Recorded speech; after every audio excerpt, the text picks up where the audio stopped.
So hello guys, कैसे हो सब लोग। Hope so all are good, doing great, fantastic, enjoying your life. So today we are here for our next class, that is PGBP। तो बेटा अभी तक हम लोगों ने PGBP चैप्टर को स्टार्ट नहीं करा है, जैसा कि तुम लोगों को पता है। तो क्या करा है हम लोगों ने अपने टैक्स के लेक्चर्स रेजिडेंशियल स्टेटस तक खत्म कर चुके हैं। आज हम लोग क्या करेंगे, पीजीबीपी का स्टार्ट करेंगे। What do mean by the word PGBP.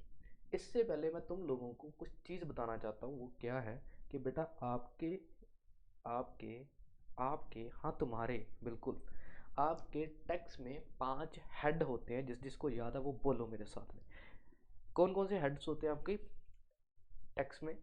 Income tax में कितने हेड्स हैं ये आपको पता है। 5 हेड है तुम्हारे टोटल मिला के। कौन कौन से सर। पहला आता है सैलरी, पहला है सैलरी। दूसरा आता है आपका हाउस प्रॉपर्टी। तो मैं इसको ऐसे लिखूं तो हाँ, हाउस प्रॉपर्टी, ठीक है। Then third one is your capital gain.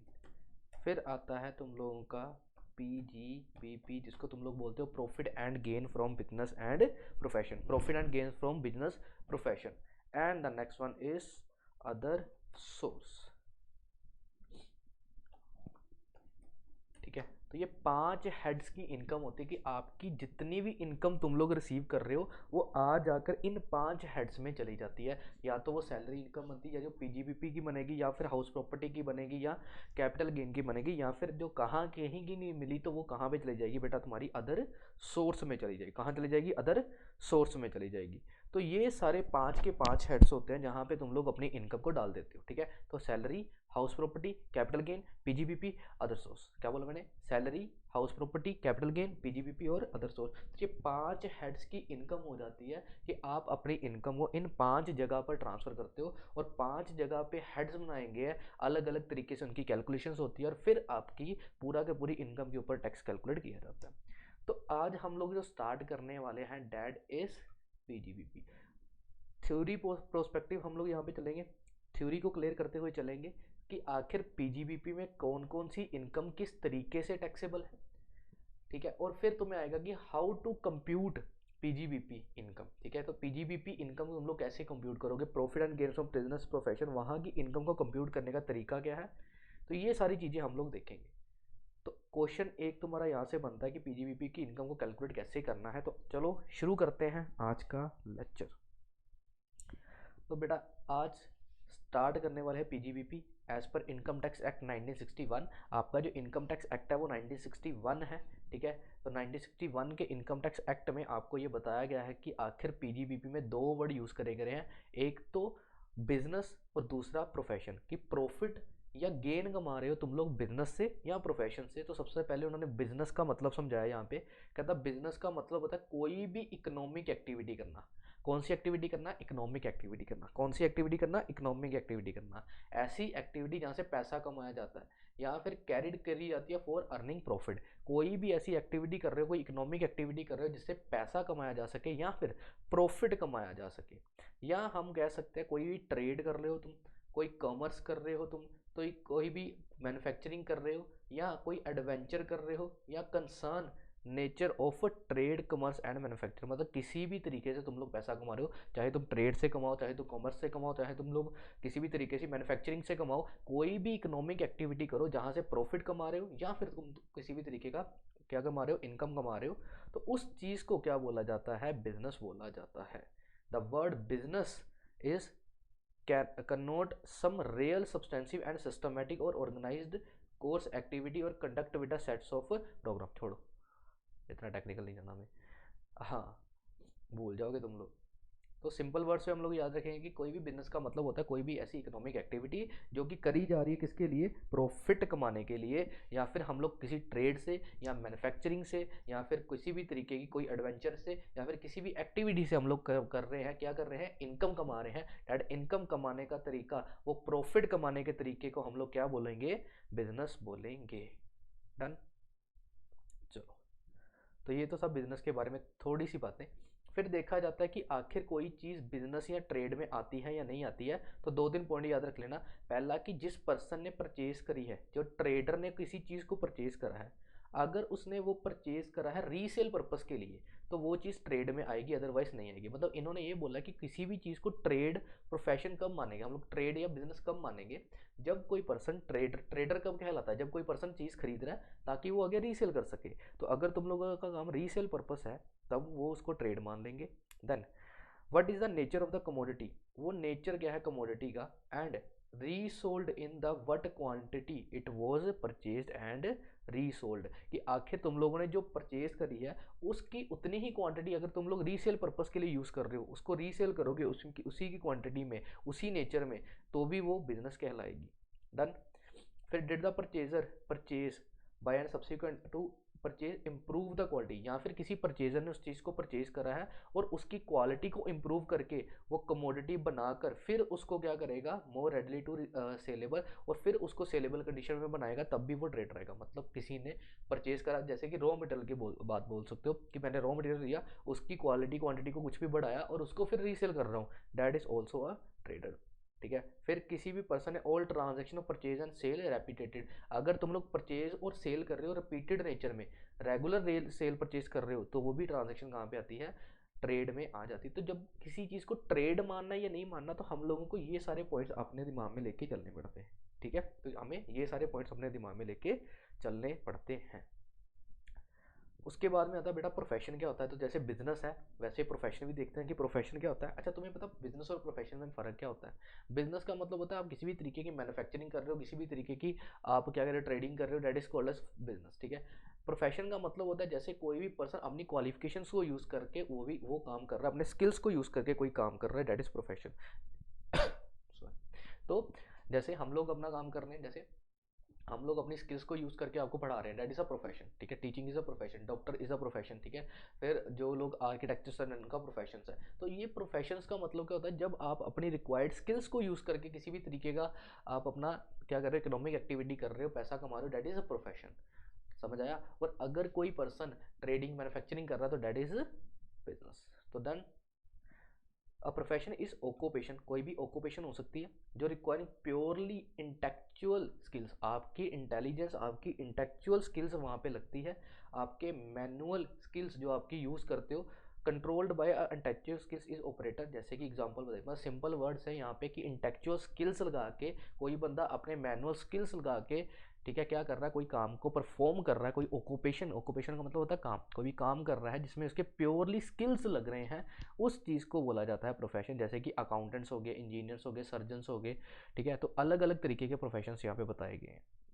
So the profession is refer to those activity which are livelihood is earned, ठीक है, where livelihood is earned by the person through their intellectual skills. यहाँ पे एक person अपना livelihood earn कर रहा है। बेटा what do you mean by livelihood, तुम्हारा रहन सहन। ठीक है, तुम्हारा रहन सहन, कि आप लोग अपने जीने के लिए जो भी एक्टिविटी कर रहे हो, दैट इज़ इकोनॉमिक एक्टिविटी। तो जो भी आप लोग अपने रहने सहने के लिए कर रहे हो, अपना लाइवलीहुड को अर्न करने के लिए, अपने लाइवलीहुड को क्या करने के लिए बेटा, अर्न करने के लिए आप अपने इंटेलेक्चुअल स्किल्स लगा के अगर कोई काम कर रहे हो, दैट इज़ अ प्रोफेशन। तो बस यही चीज़ याद रखनी है। फिर ये तो था बिजनेस और ये था प्रोफेशन, कि आखिर बिजनेस और प्रोफेशन, क्योंकि हमें चैप्टर कौन सा पढ़ना बेटा, हमें पढ़ना है profit and gain from business and profession. तो अगर हमें यही नहीं पता होगा, अगर हमें एक मिनट, तो अगर हमें यही नहीं पता होगा कि आखिर हमारा बिजनेस क्या है, हमारा प्रोफेशन क्या है, तो वहाँ से प्रॉफिट कैसे कमाएंगे। तो पहले हमें बिजनेस की डेफिनेशन पढ़नी थी, फिर हमें किसकी पढ़नी थी, प्रोफेशन की डेफिनेशन पढ़नी थी। तो ये हमें पता लग गया। अब यहाँ से शुरू हो जाता है तुम्हारा मेन कंटेंट। ठीक है। मेन कंटेंट क्या है बेटा, मैंने 5 हेड तुम लोगों को बताए हैं, और पांचों हेड्स के अलग अलग तरीके से चार्जिंग सेक्शंस हैं। सर चार्जिंग सेक्शंस क्या होते हैं, चार्जिंग सेक्शन का मतलब है कि अगर तुम इस चार्जिंग सेक्शन में फिट होगे तो तुम्हारे ऊपर पूरा का पूरा ये लो लग जाएगा। मतलब पीजीबीपी में तुम्हारी इनकम कैलकुलेट होगी या नहीं होगी, ये तुम्हें चार्जिंग सेक्शन बताएगा। तो हर एक चैप्टर का अपना चार्जिंग सेक्शन है, कि आखिर तुम्हारी इनकम पीजीबीपी में टैक्सेबल होगी, तो तुम्हें चार्जिंग सेक्शन में जाके चेक करना पड़ेगा कि क्या तुम इन कंडीशंस को फॉलो कर रहे हो या फिर नहीं कर रहे। ऐसे ही कैपिटल गेन में अगर तुम्हारी इनकम टैक्सेबल होगी, तो देखना पड़ेगा कि तुम्हारी इनकम जो है वो चार्जिंग सेक्शन में कवर हो रही है या फिर नहीं हो रही, एज पर कैपिटल गेन। तो हर एक हेड का अपना चार्जिंग सेक्शन है। तो हम लोग यहाँ पे पढ़ने वाले हैं पीजीबीपी के चार्जिंग सेक्शन में कि कौन कौन सी इनकम को हम लोग पीजीबीपी में क्या करेंगे, चार्जिंग करेंगे। ठीक है, चार्ज करेंगे। तो हमें ये चेक करना है कि आखिर हम लोग इन कंडीशंस में आते हैं या फिर नहीं आते। सबसे पहली कंडीशन है बेटा, आपकी इनकम जो है वो बिजनेस और प्रोफेशन से होनी चाहिए। ऑब्वियसली बात है सर, हम लोग कहाँ पे टैक्सेबल कर रहे हैं इसको, बिजनेस और प्रोफेशन में। Profit and gain from business profession, यही पूरा पूरा हेड का नाम है पीजीबीपी। तो मेरी इनकम या तो बिजनेस से हो या फिर वो प्रोफेशन से हो। अगर ये दोनों से या दोनों में से किसी एक में से आ रही है तो वो मेरी इनकम यहाँ पे टैक्सेबल हो जाएगी। तो इस हेड में टैक्सेबल होने के लिए मेरी इनकम या तो बिजनेस से होनी चाहिए या फिर प्रोफेशन से होनी चाहिए। और असेसी, सर असेसी क्या होता है? अरे पहले लेक्चर में बताया था, असेसी मतलब टैक्सेबल पर्सन, जो भी पर्सन टैक्स पे करेगा दैट इज असेसी। ठीक है, तो अगर किसी असेसी ने प्रीवियस ईयर में असेस्ड करनी है अपनी प्रोफेशन की, उसने जो इनकम कमाई है वो इनकम जो है वो उसने प्रोफेशन से कमाई है या फिर उसने बिजनेस से कमाई है, समझ आया? तो जो भी इनकम उसने प्रीवियस ईयर में कमाई होगी। अब कई लोग मेरी तरफ घूर रहे होंगे जो सीधा ये लेक्चर देख रहे हैं ना कि सर प्रीवियस ईयर की इनकम, प्रीवियस ईयर की इनकम। बेटा पहले लेक्चर देखो फर्स्ट वाला जाके कि आखिर असेसमेंट और प्रीवियस ईयर में क्या फ़र्क होता है। तो आप अपनी प्रीवियस ईयर की इनकम पर असेसमेंट ईयर में टैक्स देते हो। तो हम लोग चेक करेंगे कि आखिर प्रीवियस ईयर की इनकम पे, प्रीवियस ईयर की जो मैंने इनकम कमाई है वो कहाँ से कमाई है, क्या वो बिजनेस से कमाई है या फिर वो प्रोफेशन से कमाई है। और अगर प्रीवियस ईयर की इनकम इन दोनों से कमाई होगी तो वो इस साल इस असेसमेंट ईयर में टैक्सेबल होगी under the head of PGBP. ठीक है, और एक चीज़ और बताऊं तुम लोगों को, it is not necessary it that to continue throughout the year. मतलब तुम लोगों को ज़रूरी नहीं है कि पिछले पूरे के पूरे साल आप लोगों ने वो बिजनेस को कंटिन्यू कराओ या आपने उस प्रोफेशन को कंटिन्यू कराओ। मीन सर कैसे? जैसे बेटा तुम लोगों ने 10 दिन के लिए किसी बिजनेस को खोला और 10 दिन तुम्हारा काम नहीं चला और वो बंद हो गया, तुम्हें धक्के मार के वहाँ पे म्यूनसिपलिटी ने बाहर निकाल दिया और बोला यहाँ पे बंद करो, ऐसे वैसे काम यहाँ पे नहीं चलेंगे। ठीक है, तो ऐसे वैसे काम काम यहाँ पे नहीं चलेगा, पता नहीं कौन सा काम तुम लोग कर रहे थे, तुम्हें निकाल दिया वहाँ से। ठीक है, तो वो बिजनेस तुम्हारा बंद कर दिया उन्होंने। अब वो बिजनेस सिर्फ 15 दिन के लिए चला, तो सर क्या पूरी की पूरे 15 दिन हमारे अकाउंट होंगे पीजीबीपी में? बिल्कुल बेटा। इन्होंने यहाँ पे ये नहीं बोला कि तुम्हें पूरा साल बिजनेस करना है या पूरे साल आपको प्रोफेशन करना है। अगर तुम्हारी इनकम प्रीवियस ईयर में बिजनेस या प्रोफेशन से है, चाहे वो बिजनेस और प्रोफेशन तुम लोगों ने एक दिन के लिए ही क्यों ना करा हो, वो भी इनकम इस साल पीजीबीपी में टैक्सेबल हो जाएगी। तो ये यहाँ पे ज़रूरी था। It is not necessary it that it continue throughout the year, को पूरे के पूरे साल आप लोगों को इस प्रोफेशन या बिजनेस में रहने की ज़रूरत नहीं है। आप लोगों ने एक भी दिन अगर यूज़ करा होगा उसको बिजनेस एज प्रोफेशन, तो वो इनकम कहाँ पे टैक्सेबल होगी? पीजीबीपी में। डन बेटा।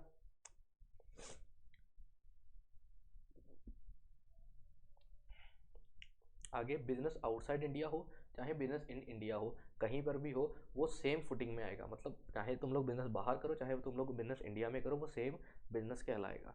All revenue profit arise from the business और प्रोफेशन आर चार्जेबल। ठीक है, एंड नॉन रिकरिंग नेचर, मतलब जो भी पैसा आप लोग बिजनेस से कमा रहे हो और वो रिकरिंग नेचर का होना चाहिए। ठीक है, and casual and non recurring, if they are not casual and non recurring, और वो नॉन रिकरिंग नहीं होना चाहिए। सर क्या मतलब रिकरिंग नॉन रिकरिंग?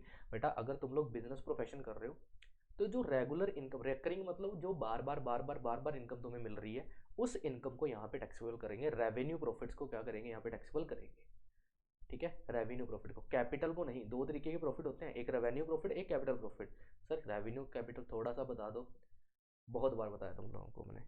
कैपिटल और रेवेन्यू का मतलब होता है ऐसा पैसा जो मेरे को डे टू डे की एक्टिविटी से आ रहा है, दैट इज रेवेन्यू। एंड जो पैसा मेरे को मिल रहा है जो रेगुलर नहीं है, जैसे मैंने अपनी बिल्डिंग बेच दी, क्या बिल्डिंग बेचना मेरा रेगुलर काम है? नहीं सर, लेकिन मैं टीचिंग कर रहा हूँ, टीचिंग से अगर मैं कोई पैसा कमा रहा हूँ that is my regular business. तो वहाँ से मतलब प्रोफेशन, बिजनेस नहीं आएगा, क्या आएगा? प्रोफेशन। तो वहाँ से जो पैसा आएगा वो पीजीबीपी में टैक्सेबल होगा, जो रेगुलरली मेरा, जैसे फीस रिसीव होगी तो वो कौन सी होगी? रेगुलर। ठीक है, तो अगर मैंने अपनी कोई बिल्डिंग बेच दी, ठीक है, तो वो क्या होगी? वो कैपिटल। तो ऐसे उन्होंने बोला कि कैपिटल प्रॉफिट्स यहाँ पे नहीं आएंगे। कौन से प्रॉफिट्स आएंगे बेटा? रेवेन्यू प्रॉफिट्स जो होंगे वो यहाँ पे टैक्सेबल होंगे, और अगर वो कैजुअल और नॉन रेकरिंग है तो वो यहाँ पे नहीं आएंगे। और लास्ट में एक और बात थी, इलीगैलिटी ऑफ द बिजनेस और प्रोफेशन डज नॉट एग्जम्प्ट। मतलब तुम लोग ऐसा काम कर रहे हो जो तो इलीगल है, मतलब तुम लोग क्या करते हो, तुम लोग क्या कर रहे हो? इलीगल काम कर रहे हो। और इलीगल काम से तुम लोगों ने कोई बिजनेस, तुम लोगों ने कोई इनकम कमाई।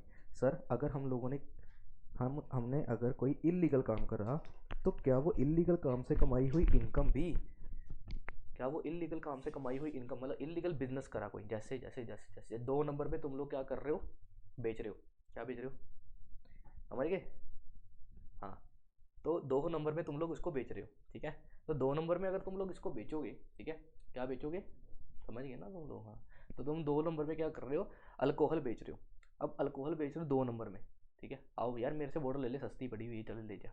तो 2 नंबर में अगर तुम लोग ये काम कर रहे हो तो वो काम इलीगल है, क्यों? क्योंकि गवर्नमेंट ने बोला हुआ बेटा लाइसेंस वाले बंदे ही बेच सकते हो, तुम लोग कैसे बेच रहे हो? तो अगर तुम लोग ऐसा काम कर रहे हो दैट इज इलीगल बिजनेस ना, इलीगल हो गया।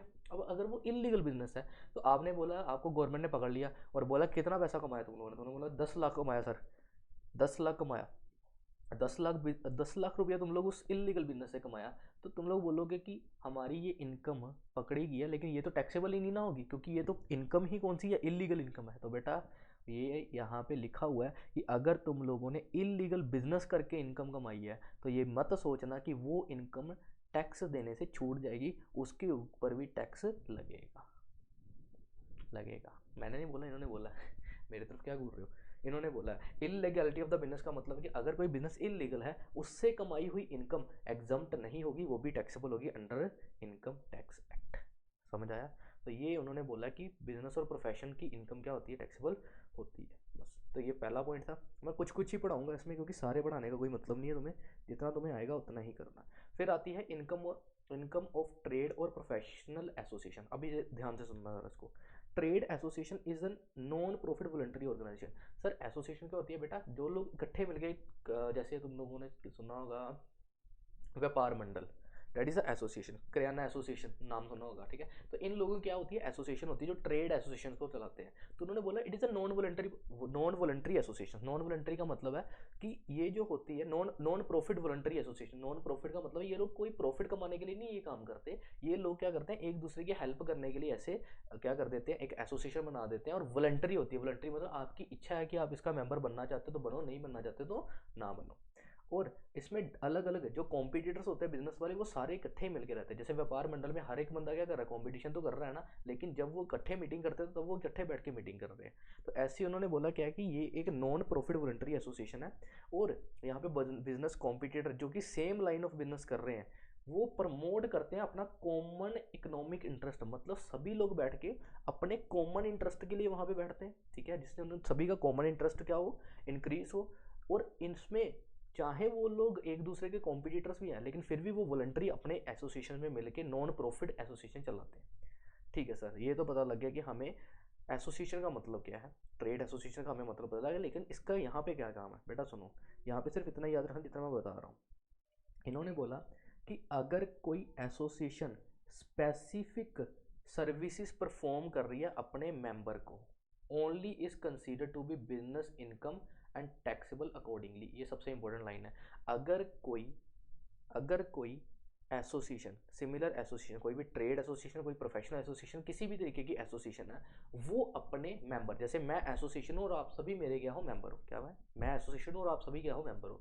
अगर कोई एसोसिएशन अपने मेंबर्स के लिए कोई स्पेसिफिक सर्विस प्रोवाइड करवा रही है, क्या बोला मैंने, अगर कोई ट्रेड एसोसिएशन अपने मेंबर्स के लिए कोई स्पेसिफिक सर्विसेज प्रोवाइड करवा रही है, तो उस सर्विस को हम लोग बिजनेस की इनकम मानेंगे और बिजनेस की इनकम मार्केट टैक्सेबल उसको कर देंगे यहाँ पे। मतलब पीजीबीपी की इनकम हो तो यहाँ पे टैक्सेबल होगी। और अगर उन्होंने बोला फर्दर, उन्होंने बोला डैट यहाँ पे it is tax only and the income not arising from specific purpose is outside the purview of this close. मतलब क्या बोला गया उन्होंने, यहाँ पे मैं लिखने की कोशिश करता हूँ, देखना समझ आता है नहीं आता। अगर कोई ट्रेड एसोसिएशन स्पेसिफिक सर्विसेज दे रही है टू इट्स मेंबर, अपने मेंबर्स को क्या कर रही है, स्पेसिफिक सर्विस दे रही है, तो वो टैक्सेबल होगी, तो वो यहाँ पे टैक्सेबल होगी। और अगर वो स्पेसिफिक सर्विसेज नहीं है, is not a specific services, अगर वो स्पेसिफिक सर्विस नहीं है तो वो यहाँ पे क्या है, टैक्सेबल नॉन टैक्सेबल हो जाएगी। ठीक है, तो ये एक छोटी सी समरी बना दी मैंने यहाँ पे कि अगर ट्रेड ऑक्यूपेशन ट्रेड ऑक्यूपेशन कोई एसोसिएशन है या ट्रेड या प्रोफेशन वाली कोई एसोसिएशन है और वो क्या कर रही है, स्पेसिफिक सर्विसेज दे रही है, तो वो टैक्सेबल होगी यहाँ पे। और अगर वो स्पेसिफिक सर्विस से इनकम नहीं कमा रही तो वो टैक्सेबल यहाँ पे नहीं होगी। तो ऐसी इनकम जो कि स्पेसिफिक सर्विसेज दे के कमा रही है तो वो टैक्सेबल होगी एज पीजीबीपी, और अगर वो स्पेसिफिक सर्विसेज में इनकम नहीं आ रही तो फिर वो यहाँ पे टैक्सेबल नहीं होगी। डन गाइस, डन बेटा जी। चलो ये भी पॉइंट हो गया। फिर उसके बाद में उन्होंने बोला अब छोटे छोटे पॉइंट्स रखे, बस जिसके ऊपर टाइम लगाना था वो यही पॉइंट्स है, ठीक है। अब अगला पॉइंट्स, अब वैल्यू ऑफ बेनिफिट और परक्विजिट्स, ठीक है, वैल्यू ऑफ बेनिफिट्स और परक्विजिट्स। अब उन्होंने बोला सर कोई भी तरीके का अगर मैं बिजनेस कर रहा हूँ और बिजनेस करके मेरे को कोई बेनिफिट मिल रहा है या फिर मेरे को कोई परक्विजिट्स मिल रहा है, सर क्या मतलब होता है इसका, इसका मतलब तुम्हें सैलरी में मिलेगा अच्छे से। मैं अभी छोटा सा बता देता हूँ कि अगर मैं जैसे मैं कंपनी में काम कर रहा हूँ, I am a salaried person, तो मैं आखिर किसी कंपनी में एम्प्लॉई हूँ और मेरे को वहाँ से किसी भी तरीके का बेनिफिट मिल रहा है। जैसे मेरे को एचआरए मिल रहा है, सर एचआरए क्या होता है बेटा, रहने के लिए मेरे को घर दे रहे हैं और उसके लिए मेरे को पैसे मिल रहे हैं, मतलब रेंट मिल रहा है, ठीक है। तो ये कंपनी मेरे को रेंट दे रही है या कंपनी मेरे को किसी तरीके का क्या कहते हैं कोई वो दे रही है, क्या कहते हैं लंच की फैसिलिटी दे रही है या मेरे को कोई एजुकेशन की कोई फैसिलिटी दे रही है, तो मतलब जिस तरीके से मेरे को कंपनी से पैसा मिल रहा है उसको बेनिफिट या फिर परक्विजिट्स बोलते हैं। अभी तक बस इतना याद रखो, ठीक है। तो इन्होंने बोला कि अगर तुम्हें कोई बेनिफिट या परक्विजिट्स मिलते हैं, ठीक है, और वो तुम्हारे बिजनेस और प्रोफेशंस के से रिलेट कर रहे हैं, तब वो पीजीबीपी में टैक्सेबल हो जाएंगे। समझ लगा। तो अगर तुम लोग कोई बिजनेस कर रहे हो या कोई प्रोफेशन कर रहे हो और उसमें तुम्हें कोई बेनिफिट मिल रहा है, जैसे गवर्नमेंट से कोई भी तरीके का बेनिफिट मिल रहा है या फिर किसी भी तरीके का परक्विजिट्स मिल रहा है, तो वो मेरे बिजनेस के साथ रिलेट कर रहा है, तो वो परक्विजिट्स कहाँ पे टैक्सेबल हो जाएंगे, कहाँ पे टैक्सेबल हो जाएंगे, पीजीबीपी में टैक्सेबल हो जाएंगे। डन। अगर एम्प्लॉई लेता है, सुनो ध्यान से, अगर मैं किसी कंपनी का एम्प्लॉई हूँ तो तब वो मेरी सैलरी में टैक्सेबल हो जाएंगे परक्विजिट्स और बेनिफिट्स। अगर मैं बिजनेस चला रहा हूँ तो तब वो फिर मेरी बिजनेस का इनकम का पार्ट बनेगा और यहाँ पे टैक्सेबल हो जाएंगे। मतलब परक्विजिट्स और बेनिफिट्स दो जगह टैक्सेबल होते हैं। अगर वो एम्प्लॉई को मिले तो सर वो सैलरी में डाल दो, क्योंकि एम्प्लॉई और एम्प्लॉयर के बीच में जितना भी रिलेशन होता है वो सारा जाता है सैलरी हेड में। और अगर वो बिजनेस के साथ में रिलेट कर रहे हैं तो फिर वो कहाँ पे जाएंगे, बिजनेस वाले मतलब पीजीबीपी के हेड में। फिर आ रहा है सैलरी और इंटरेस्ट या बोनस और कमीशन। अब यहाँ पे इंपॉर्टेंट पॉइंट है पार्टनरशिप वाला। कौन सा है, पार्टनरशिप का। अगर सैलरी मिले, अब ध्यान से समझना भाई, फिर से यहाँ पे समरी बना रहा हूँ, सुनना। आ जा, आ गया। सैलरी रिसीव्ड बाय एम्प्लॉई, अगर किसी एम्प्लॉई को सैलरी मिल रही है तो वो तो जाएगी बेटा सैलरी हेड में, ठीक है ना, लॉजिकल बात है। अगर कोई सैलरी मिल रही है एम्प्लॉई को तो वो कहाँ पे जाएगी, सैलरी हेड में। अगर सैलरी मिल रही है रिसीव बाय पार्टनर, अगर किसी पार्टनर को सैलरी मिल रही है फ्रॉम पार्टनरशिप फर्म, अगर वो सैलरी किसको मिल रही है, पार्टनर को मिल रही है और पार्टनरशिप फर्म से, आप मैं और आप जो भी बैठा है अपने आप को समझ लो, हाँ बिल्कुल तुम्हें, बिल्कुल ठीक है। तो मैं और आप क्या है, दोनों पार्टनर हैं और दोनों बंदे पार्टनरशिप कर रहे हैं और दोनों को सैलरी मिल रही है, ठीक है। दोनों को क्या मिल रही है, सैलरी मिल रही है पार्टनरशिप फर्म से। हम दोनों जो फर्म चला रहे हैं वो फर्म से ही हमें क्या मिल रही है, सैलरी मिल रही है। तो अगर फर्म से सैलरी मिल रही है तो वो सैलरी टैक्सेबल होगी इन हेड ऑफ पीजीबीपी, ठीक है। और लेकिन अगर मैं रिलायंस में काम कर रहा हूँ या मैं किसी कंपनी में काम कर रहा हूँ तो वहां से मेरे को अगर सैलरी मिलती है तो वो जाएगी सैलरी हेड में, ठीक है। तो अगर सैलरी मिलती कहाँ से, कहीं इंप्लॉई को अगर सैलरी मिलेगी तो वो जाएगी सैलरी हेड में, और अगर पार्टनर को पार्टनरशिप फॉर्म से सैलरी मिल रही है तो वो कहाँ जाएगी बेटा, वो जाएगी पीजीबीपी में। बस ये फर्क था, ठीक है, समझ आ गया। तो बस यहाँ पे यही चीज़ थी। उसके बाद में अमाउंट रिसीव इन एग्रीमेंट, हाँ ये बड़ा अच्छा पॉइंट है। और स्पेकुलेटिव 2 3 4 5, बस 5 पॉइंट रहेंगे, थोड़ा सा सब्र और। सुनो सुनो सुनो सुनो, चलो आ जाओ। Any amount receive under the agreement not to carry the business, अगर मैंने तुम्हारे साथ कोई एग्रीमेंट करा और मैंने बोला ये काम नहीं करने, अगर तुम ये काम नहीं करोगे तो मैं तुम्हें इतने पैसे दूंगा। क्या बोला मैंने, अगर तुम लोग ये काम नहीं करोगे तो मैं तुम्हें इतने पैसे दूंगा। और यहाँ पे यही बोला कि कोई भी अमाउंट रिसीव्ड हुई है under the certain agreement not to carry on the business, और प्रोफेशन। मैंने तुम्हें बोला कि तुम लोग ये काम नहीं करोगे, मतलब मैंने कोई दुकान खोली हुई थी, तुम लोग भी सामने आके मेरे वही दुकान खोलो, जैसे कि आजकल चल रहा है कंपटीशन कैसे चल रहा है, ऐसे मैंने कोई दुकान खोली, सेम वही बंदा सामने मेरी वो दुकान खोल के बैठ जाता है और हमारा कंपटीशन शुरू हो जाता है। ऐसे मेरे को लगा कि यार मैं ना बड़े देर से ना वहाँ पे ना समोसे और चाट बेच रहा था, ठीक है। मैं आपके ना कॉलेज के बाहर में समोसे और चाट वाली दुकान लगाई हुई है हम लोगों ने, ठीक है। अब वहाँ पे समोसे और चाट की दुकान लगी हुई है। जैसे ही मैंने बिज़नेस खोला, मेरे को देख के 10 लोगों ने और बिज़नेस खोलना शुरू कर दिया। अब मैंने क्या करा, मैंने कहा यार मेरी इतनी पुश्तानी दुकान है और मेरा इतना काम चलता है, इस 10 लोगों ने आगे क्या कर देना, मेरा का सारा धंधा चौपट कर देना। तो मैंने बोला यार सुनो, 10 लोगों को मैंने बुला लिया। मैंने बोला उठाओ जितने पैसे उठाने हैं, मुंह मांगी कीमत तुम्हें दूंगा, लेकिन ये लिख के दो कि तुम लोग यहाँ इस पूरे एरिया में कहीं पर भी दुकान नहीं खोलोगे, ठीक है। मुंह मांगी कीमत तुम्हें दूंगा, लेकिन तुम लोग यहाँ पे दुकान नहीं खोलोगे। और 10 के 10 बंदे मान गए। अब जो 10 लोगों ने मेरे से पैसा लिया है, किसके लिए लिया है, not to carrying out the business और प्रोफेशन, समझ आया। तो जो भी अमाउंट रिसीव्ड हुई है under agreement not to carry business profession, वो जो अमाउंट रिसीव करी है, सुनो, वो जो अमाउंट रिसीव करी है वो अमाउंट पीजीबीपी में आएगी, क्योंकि वो बिजनेस से के साथ रिलेट कर रही है। अब वो 10 बंदों के बिजनेस के साथ रिलेट कर रही है, क्योंकि उन्होंने बिजनेस ना करने के लिए क्या लिया है, पैसा लिया है। वो अमाउंट क्या हो जाएगी, यहाँ पे टैक्सेबल हो जाएगी। तो पहले तो कब होगी, not to carrying on the activity, जो मैंने बोला वो एक्टिविटी तुम यहाँ पे नहीं करोगे।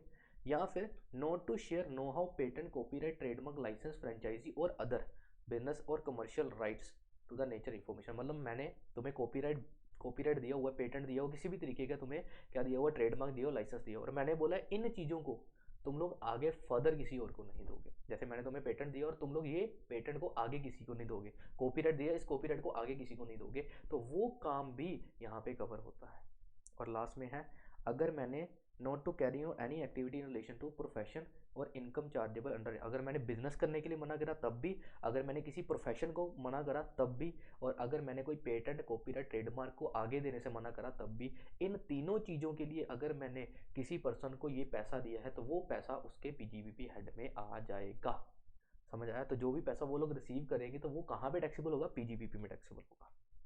हाउएवर ये इनकम टैक्सेबल नहीं होगी, ये जो ऊपर मैंने बोला ये तीनों इनकम टैक्सेबल नहीं होगी। कब, any such amount whether receive और रिसीवेबल इन कैश ट्रांसफर, अगर तुम लोगों ने ट्रांसफर करा, बेटा इंपॉर्टेंट पॉइंट है यहाँ पे ट्रांसफर वर्ड, कि ट्रांसफर ऑफ राइट्स, अगर मैंने तुम्हें राइट्स ट्रांसफर कर दिए, बेटा मैंने अपना राइट ही ट्रांसफर कर दिया। जब मैंने राइट ही ट्रांसफर कर दिया कि आप लोग कोई भी चीज़ मैन्युफैक्चर करो, कोई भी चीज़ प्रोड्यूस करो, प्रोसेस करो, ठीक है, तो उस वक्त ये इनकम फ्रॉम कैपिटल गेन, मतलब ये कैपिटल गेन हेड में ट्रांसफर वो होगी, क्या होगी, टैक्सेबल हो जाएगी। सर समझ नहीं आया, समझ क्यों नहीं आया, क्योंकि तुम लोगों ने अच्छे से सुना नहीं। हाँ, मान लिया करो गलती।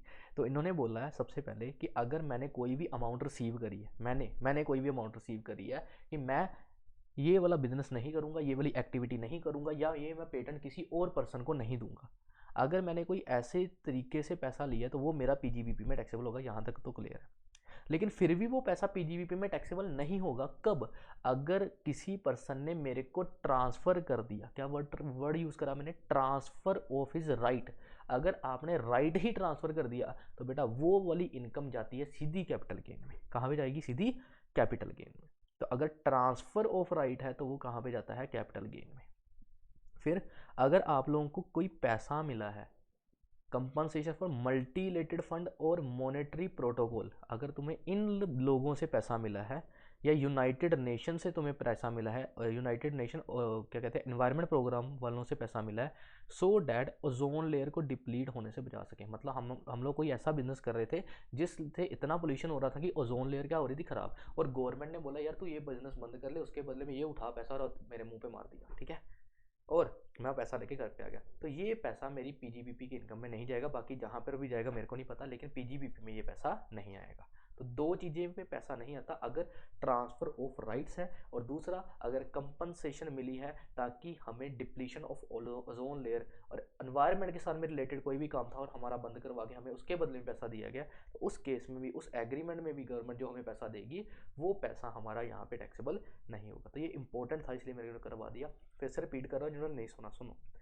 उन्होंने बोला कि अगर आप लोगों ने कुछ ना करने के लिए, कोई बिजनेस ना करने के लिए, कोई प्रोफेशन ना करने के लिए पैसा लिया है, और वो पैसा लिया है या तो कोई एक्टिविटी ना करने के लिए, या वो पैसा लिया कोई प्रोफेशन ना करने के लिए, या फिर वो पैसा लिया है मैं शेयरिंग ना करने के लिए। सर क्या शेयरिंग ना करने के लिए? बेटा वो शेयरिंग नहीं, शेयरिंग का मतलब है कि मैं कॉपीराइट, पेटेंट, ट्रेडमार्क ऐसी चीज़ों को शेयर नहीं करूँगा। इन 3 चीज़ों के लिए अगर मैंने पैसा लिया है तो वो पैसा मेरा पीजीबीपी में टैक्सेबल हो जाएगा। लेकिन फिर भी वो पीजीबीपी में नहीं आएगा अगर मैंने अपना राइट ही ट्रांसफ़र कर दिया हो, या फिर मैंने वो पैसा किसी भी इंटरनेशनल क्या कहते हैं मॉनिटरी मल्टीलेटरल फंड से, या यूनाइटेड नेशन इन्वायरमेंट प्रोग्राम से ओजोन लेयर को या फिर किसी भी इन्वायरमेंट को प्रोटेक्ट करने के लिए पैसा लिया है, और गवर्नमेंट ऑफ इंडिया के साथ मैंने कॉन्ट्रैक्ट करके वो पैसा लिया है, एग्रीमेंट में एंटर होकर पैसा लिया है, तो वो पैसा यहाँ पे टैक्सेबल नहीं होगा।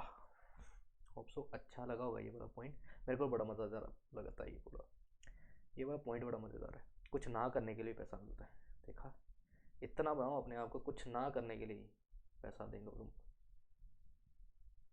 ठीक है, चलो अब आता है speculative business. Sir speculative business कौन सा है बेटा? सट्टेबाजी। सट्टेबाजी का बिजनेस को बोलते हैं स्पेकुलेटिव, सट्टेबाजी का।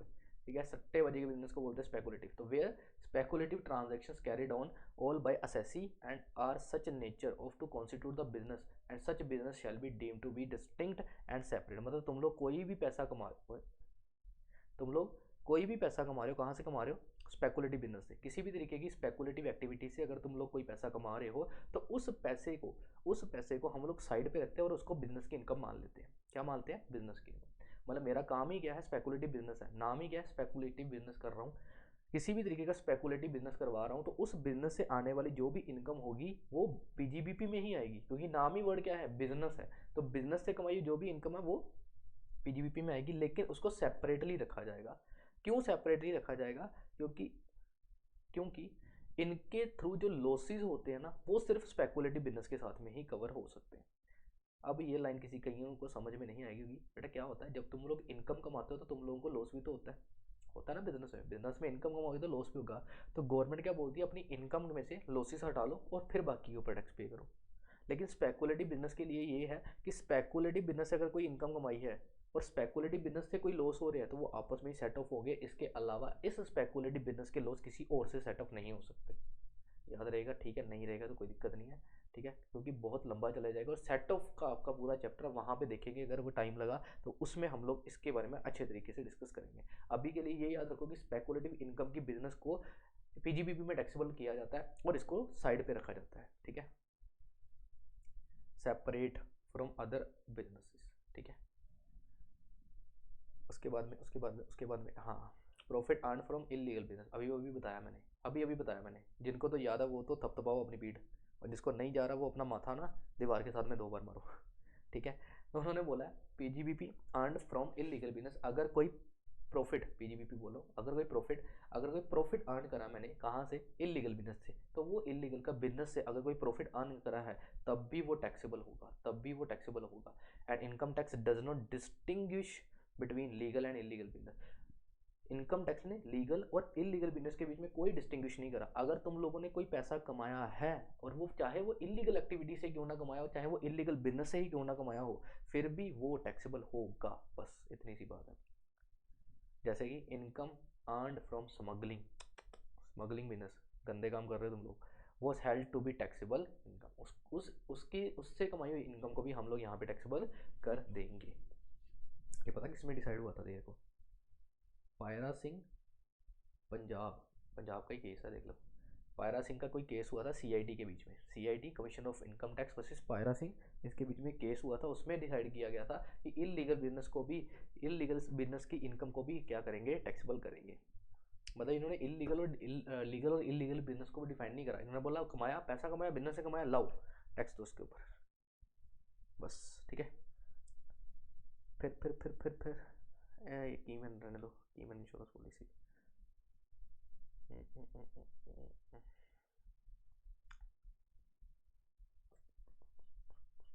बस इतना ही है।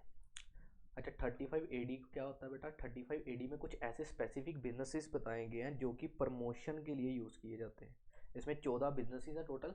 तो 14 बिजनेसेस है ऐसे जो कि कंट्री की डेवलपमेंट को प्रमोट करने के लिए, जैसे कि 5 स्टार नहीं कहता, 2 स्टार है, हाँ 2 स्टार है, 2 स्टार और 3 स्टार होटल्स खोल देना, ठीक है, हॉस्पिटल्स खोलना, तो ऐसे कुछ करके बिजनेसेस हैं। ऑयल, वो आते हैं ना आजकल, क्या कहते हैं, ऑयल ट्रांसफ़र हो रहा है, ठीक है, ज़मीन के नीचे से पाइपलाइन बिछाई हुई है कि ताकि एक जगह से दूसरी जगह ऑयल ट्रांसफ़र हो। तो ऐसी सारी चीज़ों के लिए अगर तुम लोग बिजनेस करें, वो 35 AD का बिजनेस आता है। और इन्होंने बोला कि आप लोग जितना भी पैसा रिसीव करोगे अपना कैपिटल एसेट बेचकर, ठीक है, कैपिटल एसेट बेचकर, वैसे तो वो टैक्सेबल होगा। कहाँ पे, कहाँ पे टैक्सेबल होगा, कहाँ पे टैक्सेबल होगा, चार्जेबल होगा, यहाँ पे लिखा नहीं होगा। हम्म, वैसे तो वो टैक्सेबल कहाँ पे होगा, वो टैक्सेबल होगा आपका capital, capital capital capital asset है, हाँ, तो कैपिटल गेन में वो टैक्सेबल होगा, ठीक है। तो अगर कैपिटल एसेट है तो वो कहाँ पे टैक्सेबल होगा, कैपिटल गेन से जो भी पैसा कमाओगे वो टैक्सेबल होगा। लेकिन यहाँ पे अगर 35 AD का अगर बिजनेस कर रहे हो तो फिर उन्होंने बोला चाहे तुम लोग कैपिटल एसेट करो अदर देन गुडविल, ये वो छोड़कर, then shall be taxable under the head of income from PGBP and whole expenditure shall be capital asset has been allowed as a deduction in 35 AD। मतलब 35 AD याद रहेगा तो ठीक है, नहीं तो कोई दिक्कत नहीं है। 35 AD का मतलब ये है कि 35 AD में कुछ बिजनेसेस बताएंगे हैं। अगर उस बिजनेस के लिए आप लोग कोई भी तरीके का पैसा रिसीव कर रहे हो और या फिर अपना कैपिटल एसेट ट्रांसफ़र कर रहे हो, तो वो कैपिटल एसेट ट्रांसफ़र करने से जो इनकम आएगी वो यहाँ पे PGBP में आ जाएगी। बस ये चीज़ लिखी हुई है उन्होंने। फिर ये 3 तरीके की इनकम है, करवा दूँ या रहने दूँ?